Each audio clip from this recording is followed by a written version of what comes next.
Nakakumpiska ang pulisya sa Cebu City ng mga peking pera nga aabot sa 2 milyong piso ang katumbas na halaga. Isang lalaki ang naaresto at umaming siya ang gumagawa ng mga peking pera. Umabot pa raw ito sa ibang bansa. Makibalita tayo kay Randy Gurion ng GMA Cebu.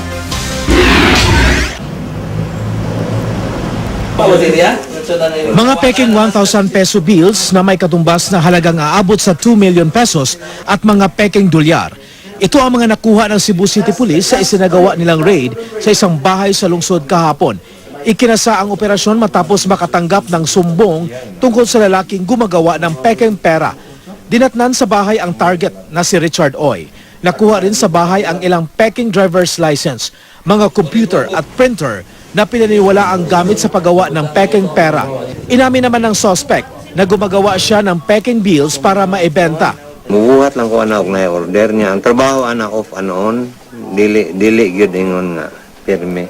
Worth ani sa usa ka ining 1,000, yan ibaligya is 90 pesos or 100. Ayon sa pulis, matagal nang gumagawa ng peking pera si Oy. Nahuli na rin pala siya sa parehong dahilan noong isang taon. Mga taga Mindanao raw ang madalas niyang kliyente, pero umaabot daw ng hanggang Malaysia ang mga peking pera ni Oy. Kaysa Malaysia, ang kuana ni di man sila makadetermine kung whether it's a fake money or not, so ilisan nila og ringgit.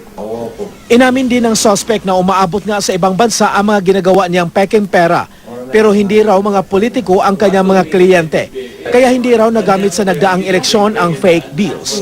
Inihanda na ang kasong isasampal laban kay Oy.